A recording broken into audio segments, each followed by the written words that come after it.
Corona virus यह एमिति एक भयंकर भाइरस जहाद्वारा कि बहु लोक मृत्यु मुखरे पड़छन्ति। एही भाइरस द्वारा आक्रांत व्यक्तिर लक्षण अन्य किछि रोगर लक्षण सहित मिसी जाउथिबारु यह सहजरे जानि हुए नाही।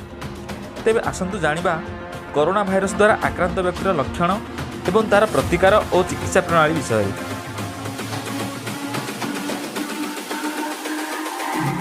कोरोना एक प्रकार इन्फ्लुएंजा वर्गर आरएनए भाइरस।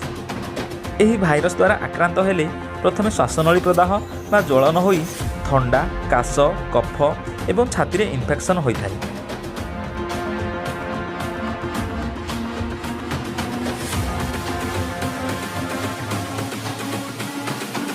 यह मनीष अपेक्षा बादुड़ी, सरीसृप एवं विभिन्न पशुपक्षी मानकु शीघ्र संक्रमित होइथाय। एही भाइरस एबे पशुपक्षी ठारू मनीष पाखकु व्यापिछि एवं मनीष ठारू मनीष पाखकु व्यापिबार बहु संभावना मध्य रहिछि। साधारण थंडा ज्वर भली लक्षण थिबारु एहाकु सहजरे जानि हुए नाही।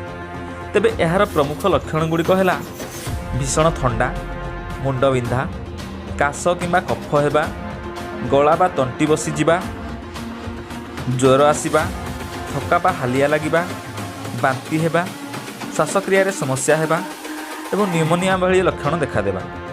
एभली लक्षण सब देखादेले तुरंत डाक्तर को परामर्श करी चिकित्सा करने निहाती आवश्यक। कोरोना भाइरस ठारू दूरे रहिबा पई वर्ल्ड हेल्थ ऑर्गेनाइजेशन द्वारा एक गाइडलाइन जारी होईछि। प्रथमे रोगीर लक्षण को अनुध्यान करंतु। निश्वास प्रश्वास नेबारे कष्ट अनुभव कले रोगी को तुरंत हॉस्पिटल नहीं चिकित्सा करंतु। आक्रांत व्यक्ति को यथासंभव चिकित्सा करी ताठारू यथासंभव निजको दूरे रखंतु। जो अंचल बा देश में यह व्यापुछि सही जगह को जातु नहीं।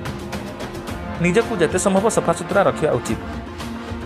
खाइबा पूर्व भल भाव हाथ धोई खातु। काहा सह हाथ मिलाइले हैंडवाश द्वारा निज हाथ सफा करंतु। काशिबा किंबा छिंकिबा समय मुह बा नाकरे मास्क किंबा कपड़ा दियंतु। हाथ बा आंगुली रे बारंबार आखि, नाक, पाटी को छुअंतु नहीं।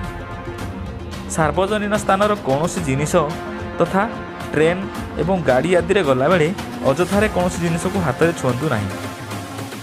कौनसी व्यक्ति सह हाथ मिलाइबारु दूरेई रहंतु। ए पर्यंत एही भाइरस पई कौनसी एंटीवायरल ड्रग बाहरी नहीं। तेणु आक्रांत व्यक्ति को केवल सपोर्टिव ट्रिटमेंट दिया जाए।